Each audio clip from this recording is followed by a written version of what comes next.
Now, this week saw hundreds of farmers from the Midlands join thousands of their colleagues in Westminster to protest over changes to inheritance tax.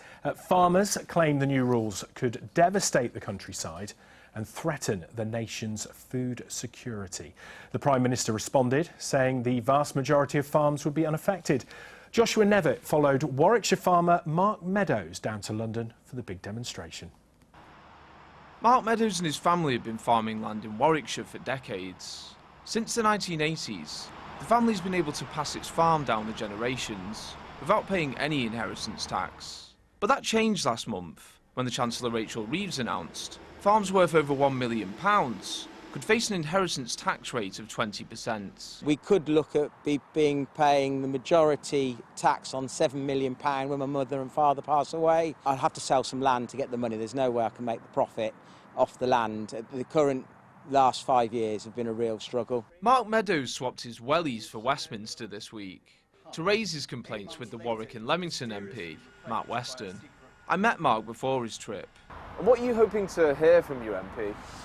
I'm just going to say to him, this seems illogically worked out.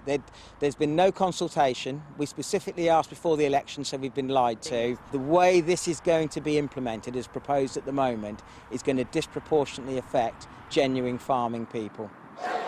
No farmers! No food! No farmers! No food! Many farmers share Mark's concerns, and on Tuesday, thousands of them descended on Westminster for a protest against the inheritance tax.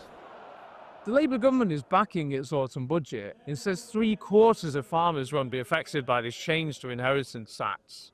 That's not stopped farmers showing up in huge numbers at this protest, right on the Prime Minister's doorstep. We are family farmers from Warwickshire. Dad is third generation with his two brothers, and we are here to fight for our livelihoods, basically, our industry, our livelihoods and our businesses. There's an awful lot of farmers out there, a lot of borrowings. All they're trying to do is grow food. They want to pass their farms on. It's all about succession. And basically, if this is implemented, there'll be a lot of issues, or a lot of farmers will have to sell land, or a lot will go bankrupt. Meanwhile, in Herefordshire, farmers who couldn't make it to London held their own demonstration. The government's saying that this will only affect 500 farmers, possibly a year, which I think is a massive underestimate. But that, over 10 years, is 5,000 farms that could potentially be lost. That's a lot. But the impact on farmers is a contested field, and one tax expert argues some of their claims are overblown. Well, small farmers won't be impacted at all.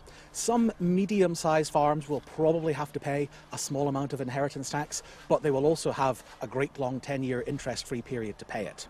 Very large farms and very large estates will be paying inheritance tax that they previously wouldn't have been paid before, but only at half the rate that the rest of us would pay on the same value. Back in Westminster, Mark Meadows has put his concerns to his local MP.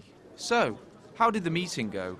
On the whole, I think there's some positives to take. He's sort of open to some ideas, and he'd like to help us the NFU meet with Rachel Reeves. Labour bet the farm on tax rises and the promise of better public services in its budgets. But by increasing tax on farmers, the government may have planted the seeds of a political problem.